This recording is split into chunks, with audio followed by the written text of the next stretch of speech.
Què tal, amics? Més d'un de vosaltres m'ha preguntat per què hi ha aquesta imatge de la Mare de Déu a la portada del meu llibre.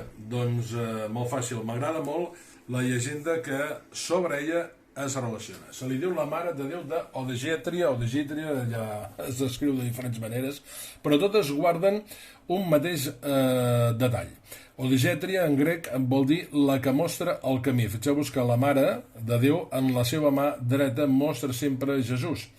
I hi ha una llegenda molt maca que diu que Maria era molt amiga de Sant Lluc, deixeble de Jesús, i li va dir: tu que saps pintar, fes-me un retrat. I Sant Lluc va pintar la Mare de Déu i aquesta icona va ser molt i molt venerada a Jerusalem, de tal manera que Santa Pulquèria, que era una emperadriu romana del segle V a Constantinoble, la va demanar que li portessin de Jerusalem, però es va perdre el 1453 en la invasió musulmana.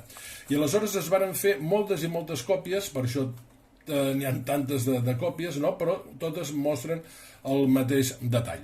Es diu que l'autèntica es va poder recuperar i que es pot veure al monestir de Tikhvin a Rússia, i d'altres també diuen que podria ser la que hi ha a Santa Maria Aracoeli a Roma o a Santa Maria la Major de Roma, a la qual Joan Pau II doncs n'era un gran devot. D'aquí que tota aquesta tradició, tota aquesta llegenda de veure l'autèntic retrat de la Mare de Déu de Maria em va fer molta gràcia, i per això la tinc aquí a la portada de 365 dies amb Maria. Amics i amigues, tant de us el portin aquest llibre als Reis i que el gaudiu. Que vagi bé.